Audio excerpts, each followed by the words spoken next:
ایک یہ بہن نے کویسچن کیا تھا کہ ہم بعض اوقات سردیاں آتی ہیں تو ہمارے کراچی کا خاص طور پہ یہ ہے کہ لنڈے کے کپڑے آتے ہیں باہر سے، انگریزوں کے کپڑے جو ہوتے ہیں، اترن جو ہوتی ہے، اور ہم لوگ تو خیر پاکستانی لوگ تو ویسے ہم لوگ غلامانہ سوچ رکھتے ہیں، تو پھر ہم ان کو ہاتھوں ہاتھ لیتے ہیں کیونکہ بہت سستے پڑتے ہیں. تو ان کا استعمال کرنا کیسا ہے؟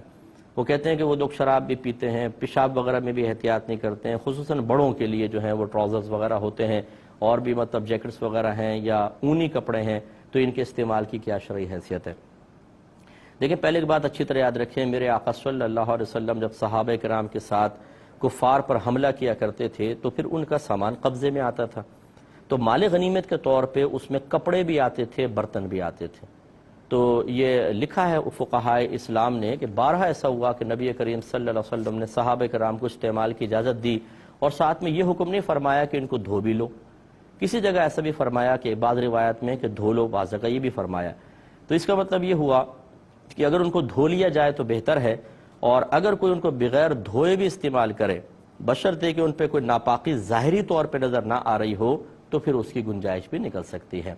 دوسرے اس میں پوائنٹ یہ ہے کہ اصول شرع یہ ہے کہ جب تک آپ کسی نجاست کو کسی جگہ لگا ہوا 100% نہ دیکھ لیں، یا آپ کو علم ہو کہ 100% کہ یہاں نجاست ہے، تب تک ہم اس چیز کو ناپاک نہیں کہہ سکتے ہیں.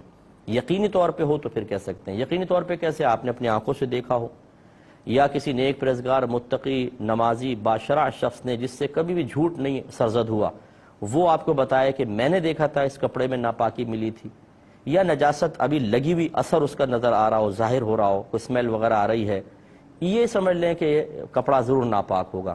لیکن اگر آپ لنڈے کا کپڑا دیکھتے ہیں، اس پہ نہ کوئی اسمیل آ رہی ہے، نہ آپ نے کبھی کوئی نجاست لگی ہوئی دیکھی، نہ کسی اس طرح عادل شخص نے، مسلمان نے خبر دی، اب یہ گمان کرنا ہے شاید ناپاک ہو، شاید انہوں نے پیشاب کر دیا ہو، شاید اس پہ شراب گر گئی ہو. ہماری شریعت اس شاید کی وجہ سے کسی بھی کپڑے کے استعمال، برتن کے استعمال کو ناجائز نہیں کہتی، نہ اس کو ناپاک قرار دیتی ہے، بلکہ اس کو پاک قرار دیتی ہے. اللہ تعالیٰ نے قرآن عظیم میں فرمایا کہ هو الذی خلق لکم ما فی الارض جمیعا، اللہ تعالیٰ وہ ذات ہے جس نے زمین پر جو کچھ ہے تمہارے نفع کے لیے پیدا کیا ہے. اس کا مطلب یہ ہے کہ اس لنڈے کے کپڑے سے نفع اٹھانا میرے لیے جائز ہے، کیونکہ قرآن کے اندر اللہ نے بیان فرمایا، اور نفع اسی چیز سے اٹھا سکتے ہیں جو پاک ہو، حلال ہو. اس کا مطلب ہے کہ قرآن یہ کہہ رہا ہے کہ یہ پاک ہے. اب یہ ناپاک کب کہلائے گا؟ جب اس میں ہمیں نجاست نظر آئے گی. گویا کہ اس کے پاک ہونے پر تو قرآن کی آیت بطور دلیل موجود ہے، ناپاک ہونے پر کوئی دلیل دیں اگر آپ کے پاس ہے تو پھر یہ ناپاک ہے. خالی آپ کے گمان سے ایسا نہیں ہو سکتا کہ ہم اس کو ناپاک قرار دے دیں.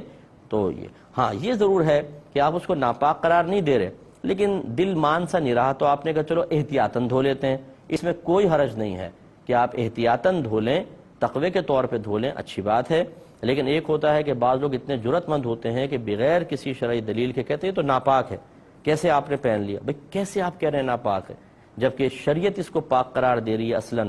اگر آپ اس کو کہتے ہیں یہ ناپاک ہے تو دلیل دیں کہ یہ ناپاک ہے. خالی آپ کے گمان سے کوئی چیز ناپاک نہیں ہوگی، اس کے لیے قطعی شرعی دلیل درکار ہوتی ہے.